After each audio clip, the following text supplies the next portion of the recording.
Welcome to Talk Cosmos, the show where Rose Minahan and her panel of guests bring you leading-edge astrology conversations through a journey of soul growth patterns connecting astrology's energetic cycles. Get ready to understand your path in the cosmic roots of the stars.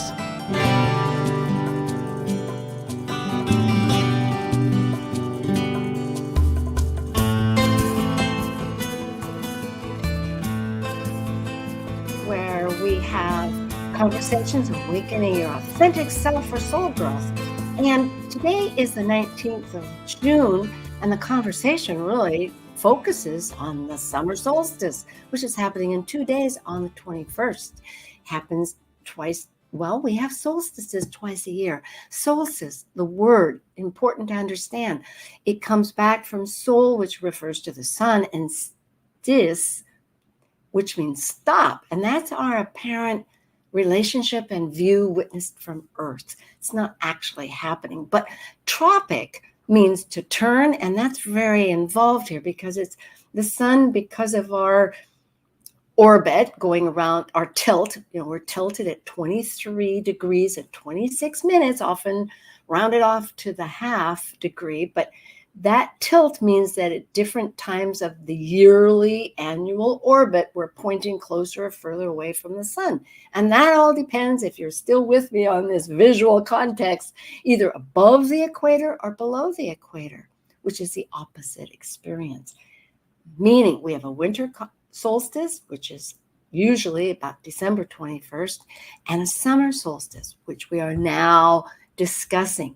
And it could be said that these energies last potentially for 6 months, along with a myriad of other big focal points. So it's in the backdrop. It's like energies. It's a seed energy that once again gets renewed when there's that stopping point, you might say, because the sun seems to pause at that moment and then come back for 3 days.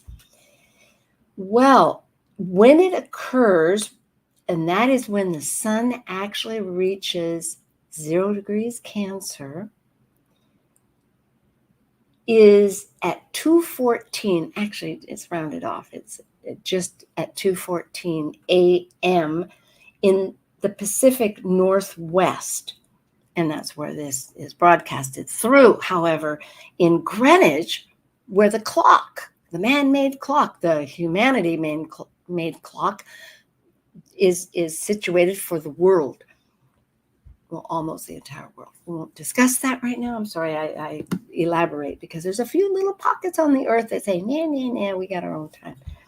But it's at 9:14 a.m. So if you want to know the time zone for your home, go to talkcosmos.com. At the very bottom is it'll tell you there's a locator. Okay, so astrology clocks cycles, and there are definite astronomical relationships correlating with astrology.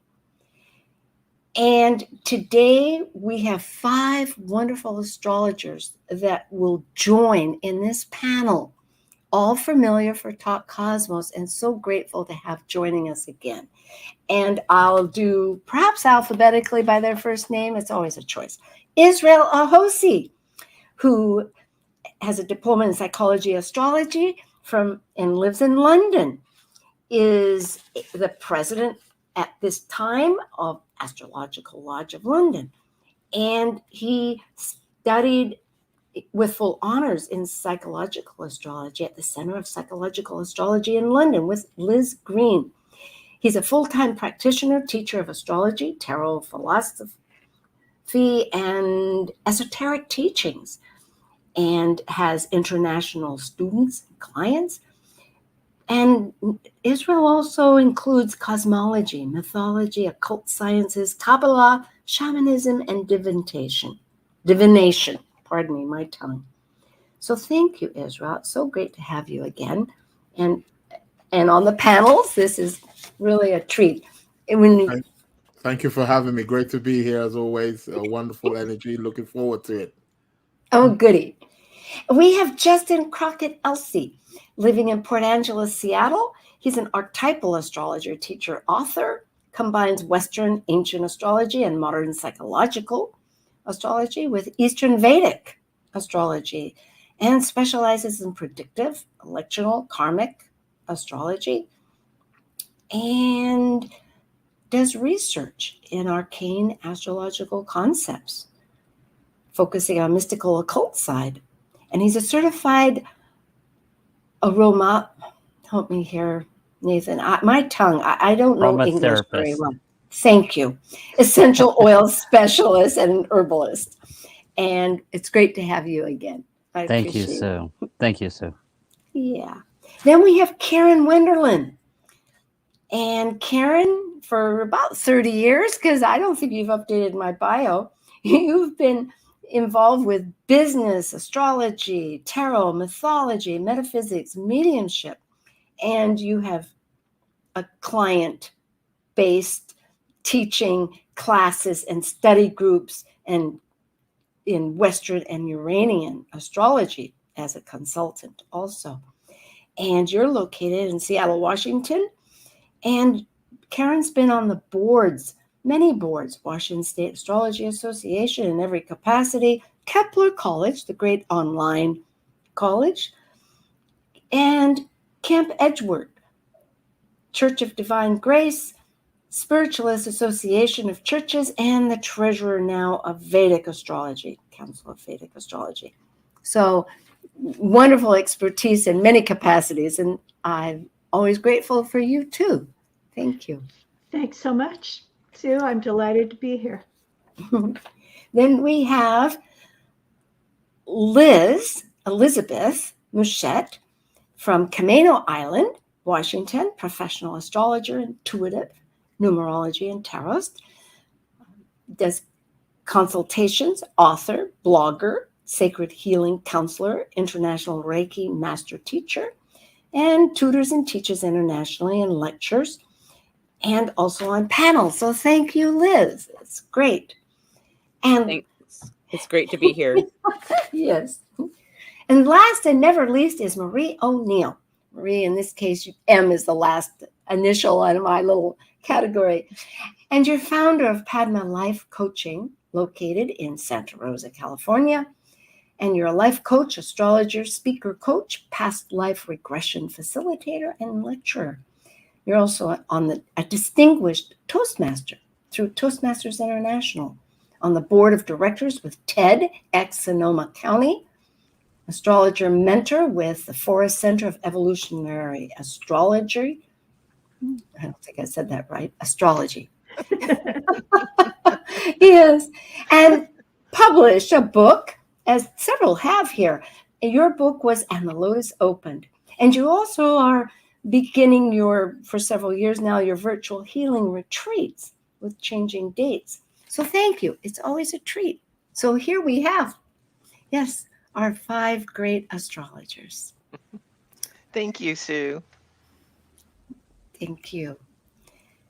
We are celebrating light in this Northern Hemisphere, a lot of light. We're still in the shadow period of retrograde. So. Yeah. Thank you. Let's look at the chart and somebody can begin their thoughts on this. Here are the individuals. This is in Greenwich.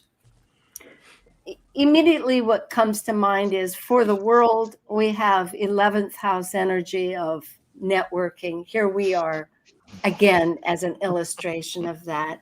And with all this beginning energy in the 8th of looking at our shadows, beaming that light in where it's determined to go in its airy-like fashion. Does anybody have something they would like to begin this conversation with? Well, I'd like to say all people who are of the cardinal persuasion, fasten your seatbelts. Oh no. I like it. I don't know about the helmets, but definitely the seatbelts. Oh my goodness. What an energy with cardinal, because it's that energy that shifts everything. It's taking action. It's, we're heralding in summer, or we're heralding in winter. We're heralding in the seasons, and there's an antsiness and wanting to get things done. Yeah. It's a glorious time, I believe. I believe that we're all going to be really busy. Yeah. Israel, yes. Yeah, I mean, I couldn't have said it better. And what actually, somewhat strikes me is that looking at the dispositor for that sun, which is ingressed into 0 degrees Cancer, which is ruled by the moon is also in Aries. Or with Jupiter, we know Mars is there also as well. So again, it's just more cardinal. So I get the sense that we've got this initiating or cardinal water sign, and then beneath that we've got some fire. So steam, yes. we've got a nice water fire blend, on some kind of level. So I feel we do need to definitely embrace ourselves, because I feel we're gonna be experiencing some hot water. Let's put it that way. Indeed. I'm seeing immediately the nurturing part of this potentially, because Chiron also, that wounded sense of alchemy that's also there in Aries is in tension with our series, or nurturing of what's sustaining. So there's a lot of healing potentially. But with that thought, I know the other, either Justin, Liz, or Karen, what's your first thoughts on any or this?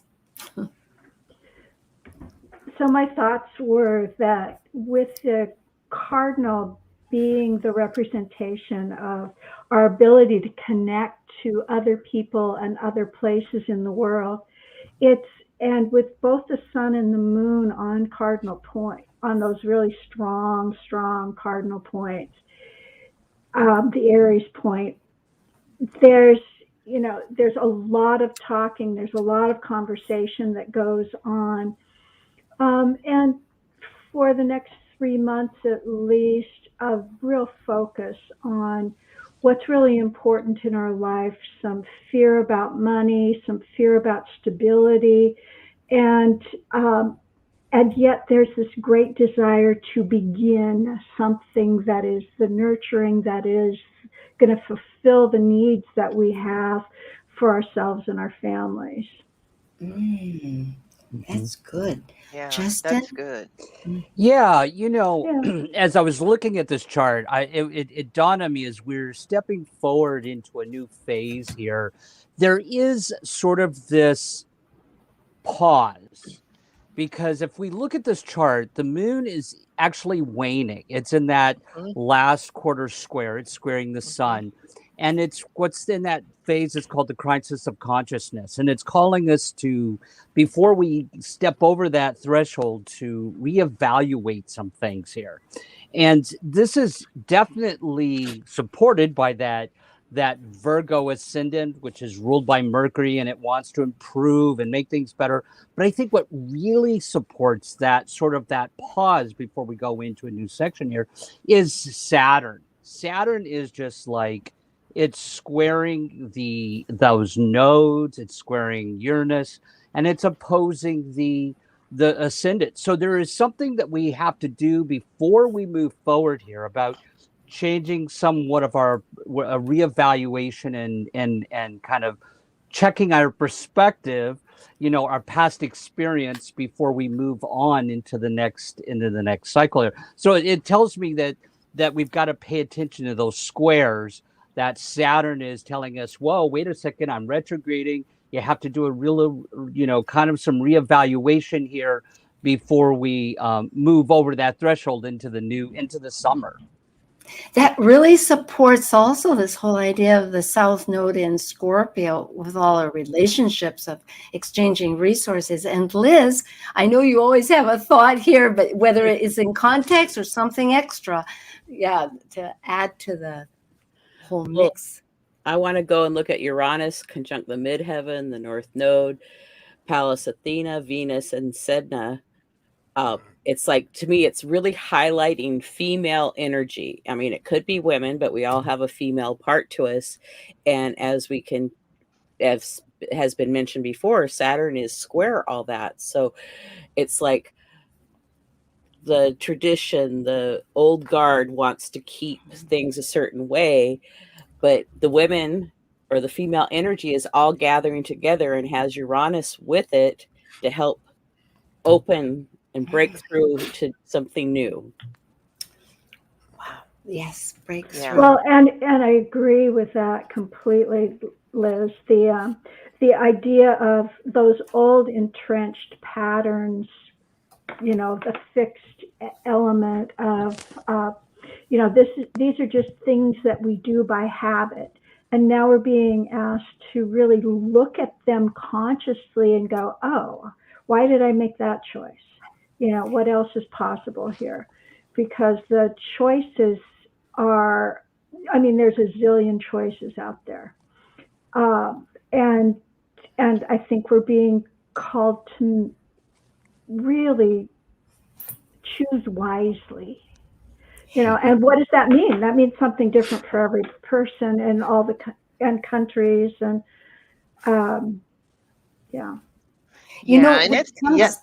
go ahead. I'm sorry. Yeah, well, that's all right. What comes to mind was just a meeting I had today.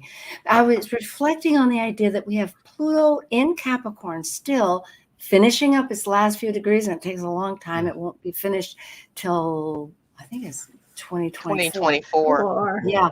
So, but it is, we know Pluto is with garbage recycling, composting, it's transforming things.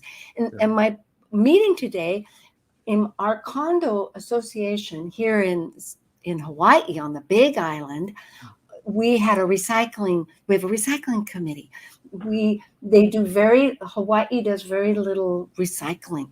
And so this was, here we're trying, it seems very appropriate as an example. Here we're trying to get the old guard. It's a very conservative board that we have, and a lot of it are rentals. Not everybody lives here.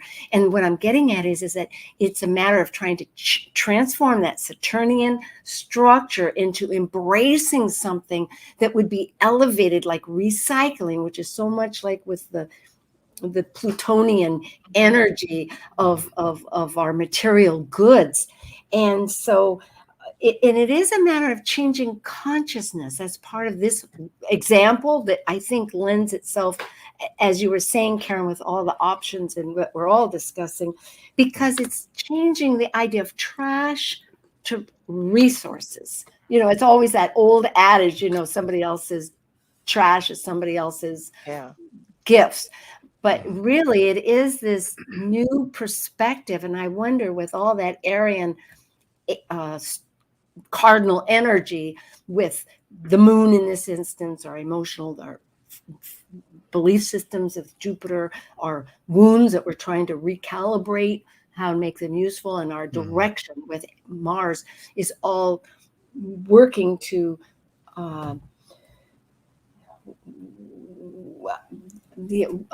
change that consciousness. Yeah, it's really, it's interesting. For me, when I look at, say, Pluto or any sign that is getting ready to shift into another sign, we tend to have a lot of hope and a lot of aspiration for what will occur in that new sign, which is absolutely wonderful. At the same time, we can only achieve what we take into that next sign is based on what we have accomplished in the previous sign. Yeah. And so we always have to look at the shadow and be very careful about it. When I look at Pluto, of course, I see Pluto as the wound in evolutionary astrology. It is this wound is, of course, is in the 6th house in this chart, which would be the day-to-day operations, how we're getting the work done day to day. The wound is there. And yes, there has to be a shift. And when you look at Pluto and Capricorn, you of course have to go to Saturn, which is also in that house. What we want to do is not, of course, throw the baby out with the bathwater, which means throwing out everything we've learned to embrace just complete new. We have to integrate what we learned from this sojourn in Saturn, with Saturn going through Capricorn and Pluto going through Capricorn, and then carry that forward. And to me, that's the shadow work that we're being asked to do with all of this 8th house energy, because that 8th house, that's Scorpio's territory. And that is the house of intimacy with ourselves, with others. That door to that particular house, which is Pisces, which is Neptunian, we really don't allow anyone into that house unless they have proved that they are trustworthy. So that goes back to the consciousness. That goes back to trust. I mean, in Aries, oh my goodness, Aries takes it jumps. It's the initial, I call it the initial spark of the divine. That's where all of our ideas come from with Aries. And then that 8th house, that's pretty darn deep. And if we allow that moon to guide us, it can help us to heal, which is really one of the things we're being asked to do, is heal. And just go ahead, Justin. I was thinking those relationships is all. No, I was going to point out that what everybody's talking about here is actually aligning right up with the Sabian symbols and the nakshatras, and this again, the waning moon as a reevaluation before we move into a new cycle. And to Karen's point about decision, that there's a decision to be made, is that actually the 29 to 30 degrees Gemini, which if you do this in some of the tools, it actually is not 0 degrees Cancer. It's actually 29 degrees Gemini as it moves into 0 degrees Cancer. But it does speak about repolarization and a decision that has to be made and changing one's perspective. And then to where Marie's talking about, not throwing the baby out with the bathwater. If we look at the Sabian symbol for Saturn, it's talking about looking at past experiences, what worked, what didn't work, and taking what did work as we move into a new cycle, and and getting rid of stuff that didn't work. Yeah. So everything everybody's talking about here is lining right up with what we're all talking about. Mm-hmm. Yeah. And it's also, just to add on to what Justin said there, if we look at that moon phase, like it's the last quarter, because there will be a new moon taking place in Cancer, like within like a week after this, summer solstice ingress, and the last quarter moon is all about sort of like it's coming to empty. It's a waning moon, so waning moons are always about emptying something out or letting something go. It's also pretty much, it's on the square also as well. So there is a square between the moon and the sun also as well. So this could also indicate that it is time to kind of let go or release of something, but it may come with a bit of a challenge, may come with a bit of a struggle, especially since it's in the sign of Aries also as well. So it may be something that we've really got to put some, we do need a bit of fire, a bit of energy that can really sort of like motivate us and push us into letting go of whatever is no longer working for us, as Justin said, or It's no longer serving a purpose for us, for us to be able to move in. So there's kind of like a end of the old, in with the new energy here, which are, and they're both working side by side in many ways, with the solstice, and then all those planets again in Aries, and what has been said previously with the whole Pluto situation. And just to say also with Pluto, I don't feel we've actually seen Pluto. He's the god of the subterranean, the underworld, and I think he does move a bit like a mole, and I don't feel we've actually seen. It's kind of like the mole who's dug all these holes and tunnels, and then we don't see it until afterwards. Like, oh, that's what you've been doing.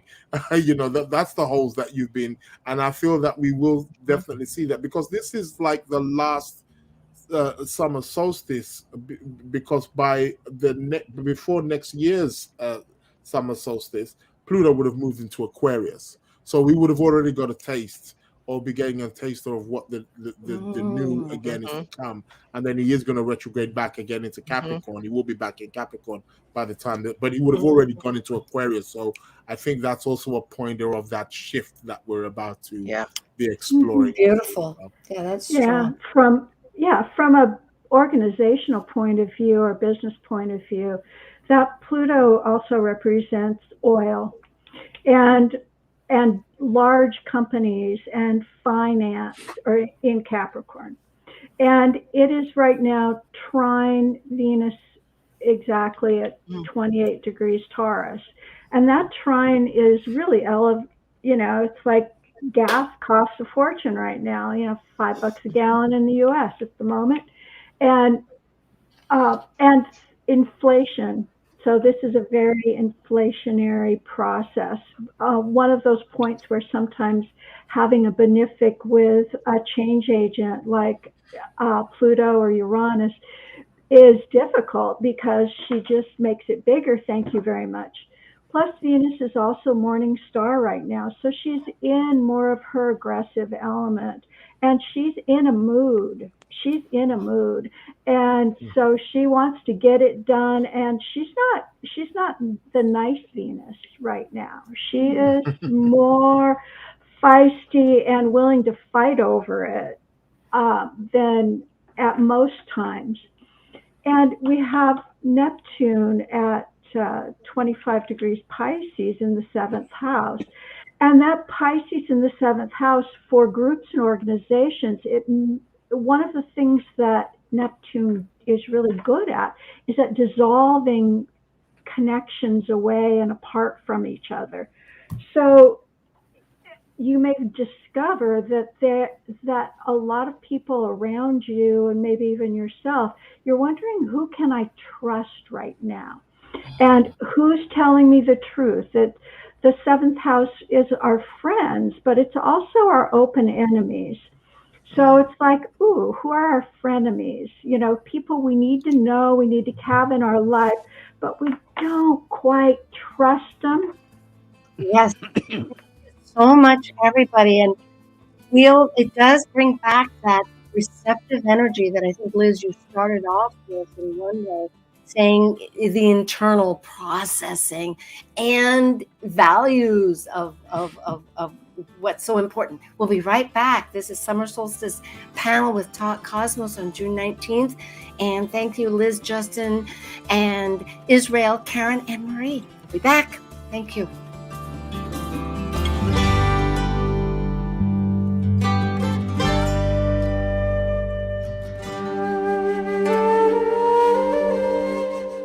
While we take a break from this week's edition of Talk Cosmos, let's take a look at this cycle's archetype. We are currently in the period of Gemini.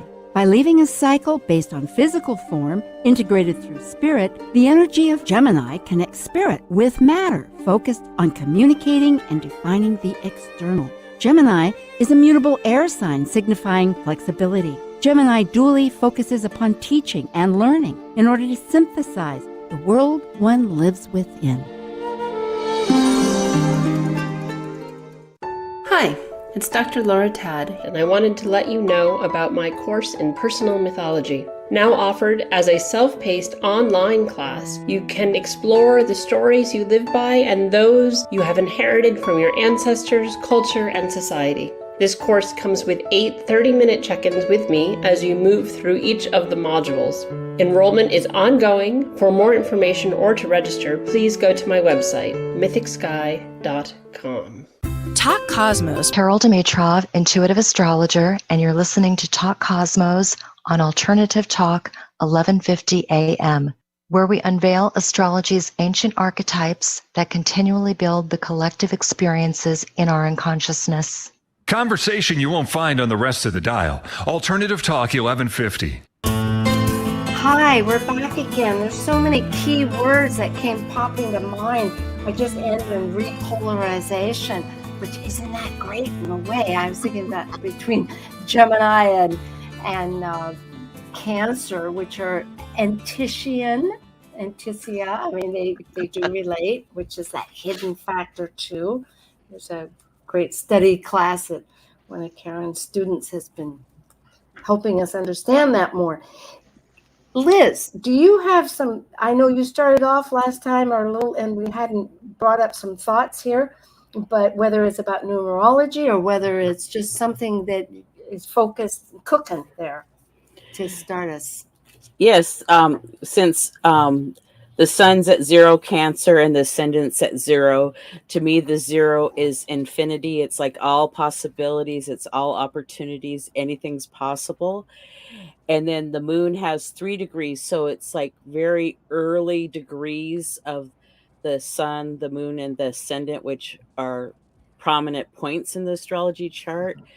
So it's like nothing is set in stone yet, but there's all these opportunities to start new things. So it reinforces that energy of what we've all been talking about, of new things coming. So it's really exciting. Right.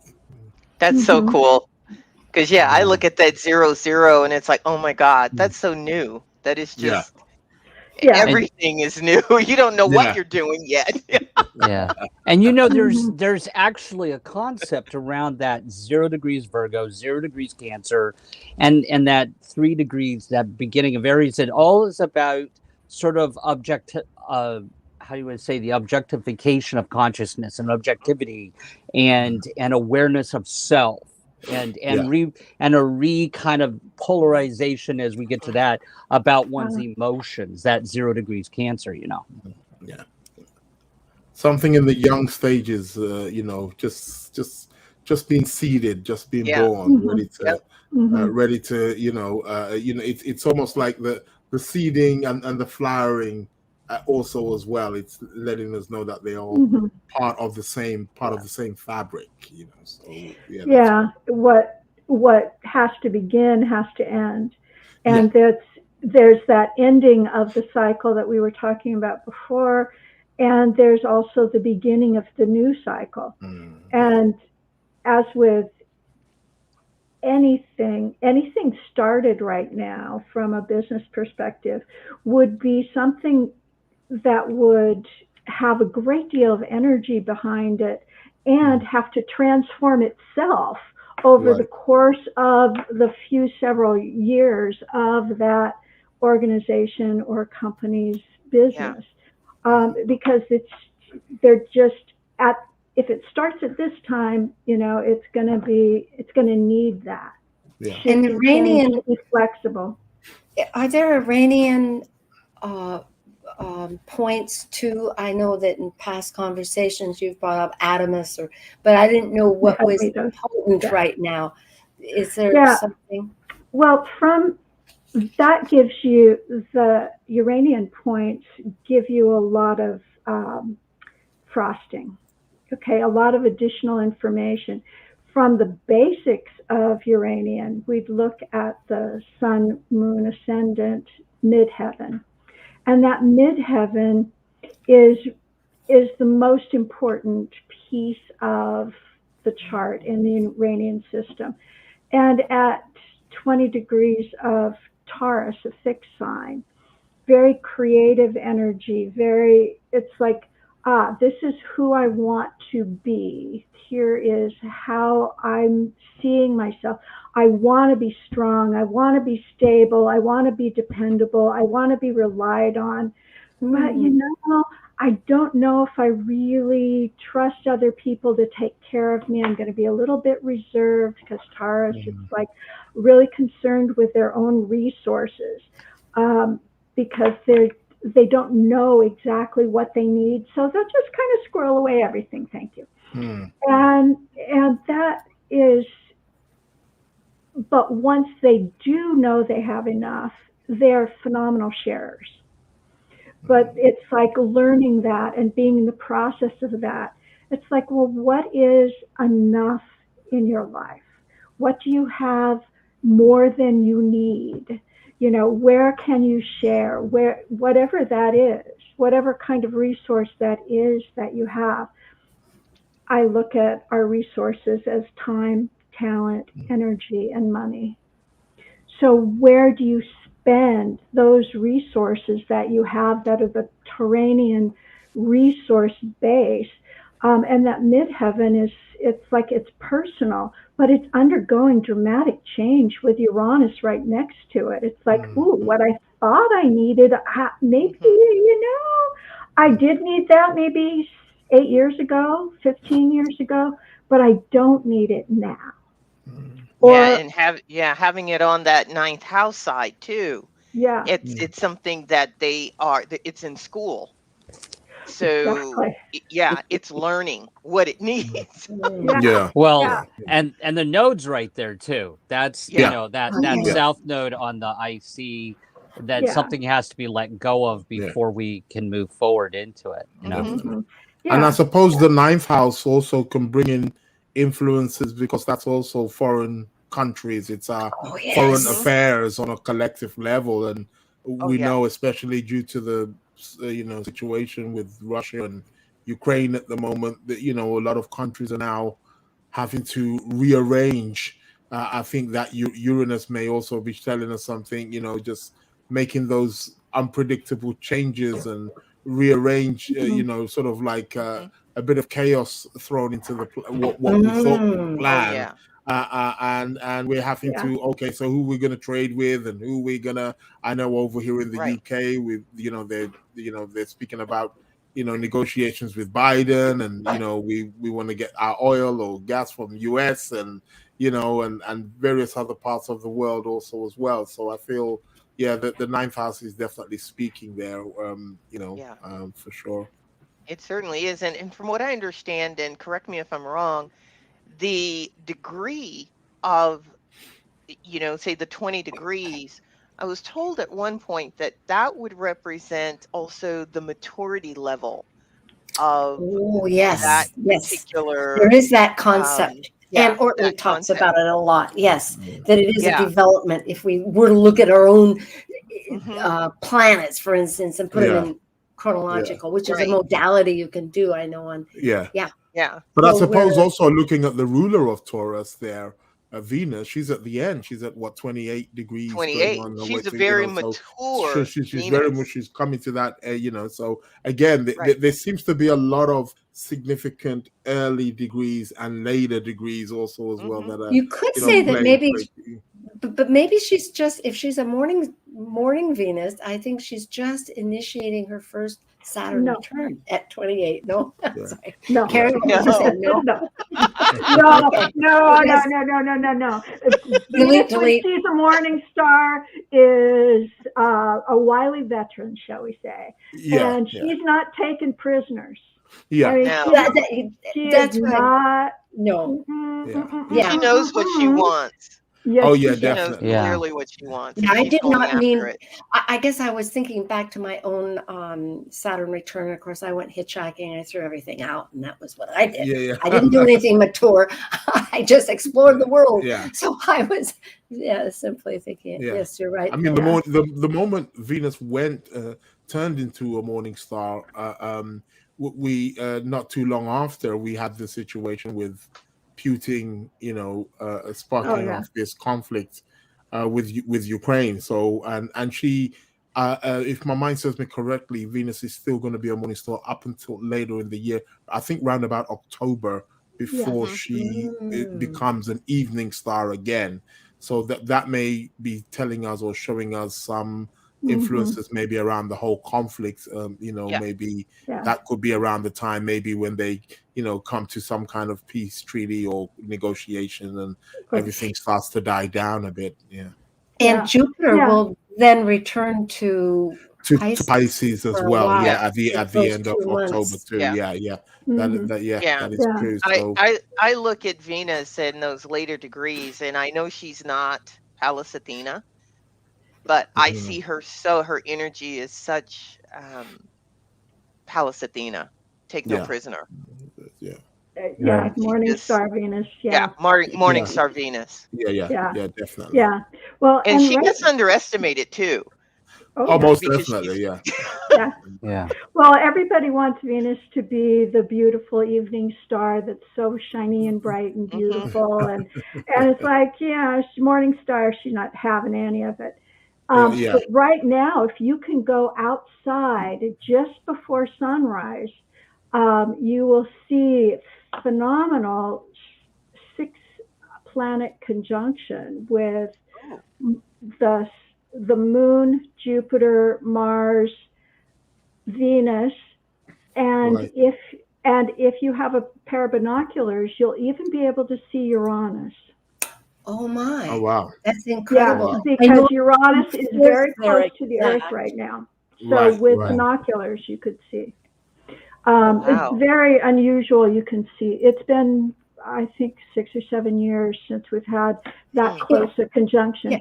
It was brought up to me by Sean Kelly, who's on some of the panels here, that when we did our Constitution back in 1783, pardon me if I've got this quite off, but I know we did our Constitution, and after the war it was set 83, and then at any rate, we had the inner planets in their own sign, the domicile, that in other words, Aries and Mars, Venus and and I checked myself.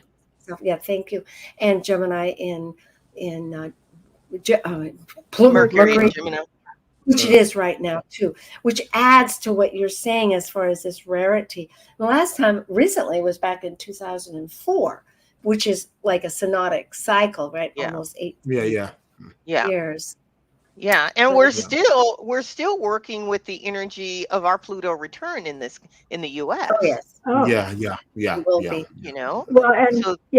Well, and it only is giving us a taste right now. The thing with Pluto is it's going to take 20 years before we actually know what on earth even that anyway. But in our own personal life, we will find out much quicker than that. But but in society as a whole, it's going to take a long time. And that's one reason I love solstices and equinoxes, because they're places of jumping off and starting and providing energy, injecting energy and injecting possibility back into the psyche of us individual folk. When we're, we can get really unhappy with the world, right? The world. But, it is still one person at a time that the world becomes whole. Yeah. That's quotable. I like that. Definitely. Justin, and Liz, I know you're contemplating something. You can feel it, right? I know. It's just like digestion happening. There's some digestion. Well, you see my eyes doing this, right? No. No, I was just going to point out, and before Liz says something, I was just going to point out about the whole Venus Morningstar, and there's a concept that when Venus as a snapshot in time shows up in the third quadrant, with Venus in the third quadrant here, this shows sort of the ending and beginning of projects. And so there, because you're talking about the morning star. So there is something about that within the third quadrant there, having just risen, that it's the ending and beginning of a cycle with Venus in that portion of the chart. There's many different echoes of this. Yeah. Oh yeah. And Liz? Well, I liked what Karen said about, it's like an initiation point or a new spot to start from. Yeah. And what Marie said about the Aries, the spark. And it's like there's this new, fresh energy. We've all been through the pandemic together as a world. And so it's like, so we've had something, that's been a struggle. And so we have this spark to help us start something new, whatever it could be. Yeah. And it might take a little bit of time to get it going, but it could be you start it in your basement or your garage or and then it's like it just grows beyond belief. Oh yeah, especially Liz, when you think about the Mars and Venus are in a new cycle right now. It's a brand new cycle. It's in that first so that's something is starting. Yeah. Yeah, in Israel. And let's not forget that Cancer, I mean, being a water sign, I mean, the ancient Egyptians, identified Cancer with the scarab beetle. It was, it was the time of the year when they used to experience the flooding of the Nile. So the Nile would flood and it would fertilize the banks of the Nile for the farmers. Oh, there we go. I have it. You right got the scarab beetle. So that's the Cancer. What right are there. you That's the saying there, woman? Well, my grandfather was an artist. He was born in 1890. Wow. Or maybe it was 18. There's different grandparents. In 18. Anyway, long time ago. And he was an artist, professional artist. And he lived relatively back east from the West Coast view in Chicago and Detroit. And I believe it was Detroit has the Scarab Club is their artistic school, and they had all the greats. They had Diego Rivera and all kinds of people there, and they have they still give free classes and whatnot. But this was like an ancestral thing that I now keep it on me. Although it's also above the angel wings, so it's like from below to above. Yes, above. Yeah. Well, they used to have images of the scarab with the wings in ancient Egypt also as well. Well, they're very good because my husband gave me this. Although where is it? Yeah, there it is. Goody. So they both are compatible. There you go. So you got the scarab with the wings. And that was again, the inundation period, the flooding of the Nile, which symbolized fertile. Water is something that is very fertile. Without it, nothing can grow. It would also has the ability to perhaps move the seeds as well, in particular regions of the soil. So it can allow the soil to really bring about. So I feel a lot of what we're saying here, we are identifying with a new beginning of aspects being fertile, fertilization. But as it was said earlier on, with every new beginning, with every new growth, there is also an ending of some sort, which we obviously are seeing aspects of that in the chart also as well. It's like new beginnings, endings, all happen simultaneously. So it's for us to really work on a particular level where we find what it is that we need to let go of, what it is that is ending in our life, what is it that we need to declutter or move or remove, and what is it that what are the new seeds that we are planting? Where is the new fertility coming? What are the new seeds that we are soaking? What part of our life is this solstice, this summer solstice? What part of our life is it fertilizing for us? Absolutely on point, especially, and here we even had an illustration with Justin leaving and coming back.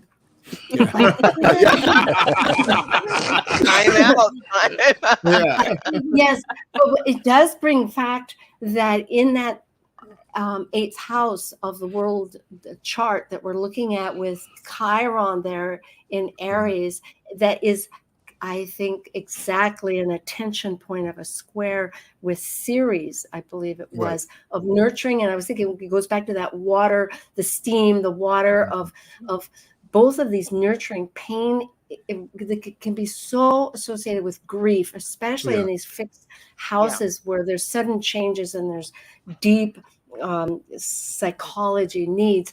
But yet the promise that you're speaking here, I just love that segued out of this rebirth of whether it's Scarab and the Egypt and the waters and the shifting of the seeds and allowing the culture to come in and working with these forces, which are so cardinal, like you say, whether we have seatbelts or helmets on or whatever. All of this endings and beginnings that you're all bringing up is just so potent. Yeah, I was love. go ahead. ahead. No, go ahead. No, Go ahead. I was just going to say, you were mentioning Chiron, and we know that Chiron is, of course, the wounded healer. But having Chiron where it is, with Aries there, I just get this vision of, of course, we know the wound never really heals, but you have to actually see the wound differently so that you can use that wound, the energy of that wound, to help society, to help humanity, to help your fellow man. And so I can't help but think that this newness that we're having is also giving the spark, the spark of the ideas to shift our way of thinking around our wounds. Yeah. And let's not forget the sun. That sun is in the 11th house. So just what adding on to what you said, it's we're all in this together. This is the house of humanity. It's collective. It's social. It's we're all in this together. We got to look after one another. Right. I mean, look at what we just did with the guns, with the legislation here. Yeah. That's a part of this. That's not happened here before. Right. I mean, Right. We're really shifting. Yeah. And I suppose that's that Aries energy, right? Because that, we had the whole gun. You had the whole gun thing with the buffalo and happening in Buffalo, and then a few weeks later you had another incident as well. I'm so glad you brought up the buffalo, because I have two terrible world crises that happened as far as my consciousness thinking. One was the burning of Alexandria, the library in Egypt. And the other is the killing of the buffalo. So if we can manage to get that reunification and tolerance of our values to embrace the natural world that represents everything, and to be friends with the unknown, that through this cultural shifts of rearranging our seeds, that it may not be our story originally, but yet we can start reframing ours. It seems like. And then we look at the whole goal. What's the whole goal of this anyway? It's to recognize that we're all interconnected. Karen, and then Liz. So the ascendant on this chart is 0 degrees of Virgo, and Virgo is one of the things that Virgo wants us to do is to become impeccable, where our inner life becomes reflected in our outer behavior, and our outer behavior is who we are on the inside. Now that's its perfected ending point, right? And practice in theory, practice first. And so this is a period again where our expectations of how we ourselves and other people behave we may have higher expectations of how people should, the shoulda, woulda, couldas, would behave. Yeah, no, we have a couple of seconds here. We have about a minute or so. Just a brief comment, and Liz, do you have something that you wanted to add? Yes, no, or thought? I feel like if we're not making the change, our lives will be a little uncomfortable. Say that again, real quick. What? If we don't make the changes and let go of the old patterns, life could become a Oh, little right. Like, let's uncomfortable. go with the drift. Yeah, good. Justin, I was you going have- to point out the scare beetle was considered relationship to death in the whisper. And so it's very related to the Scorpio, the Hygean Scorpio right now about that transformation. Good. And Israel, you have I think that also just takes us. It's an energy that's allowing us the death and rebirth and letting us know with the cardinal energy that we got to keep moving forward. Okay. And Marie, all of you are so great. And then I'll end with Karen. Marie, you're there. Thank you, everybody. It's been absolutely stellar. You've all added just. Thank you for joining us on Talk Cosmos, the show where Rose Minahan and her panel of guests connect soul growth patterns with the energetic cycles of astrology. Be sure to tune in next Sunday at 1 p.m. Pacific Time to continue your journey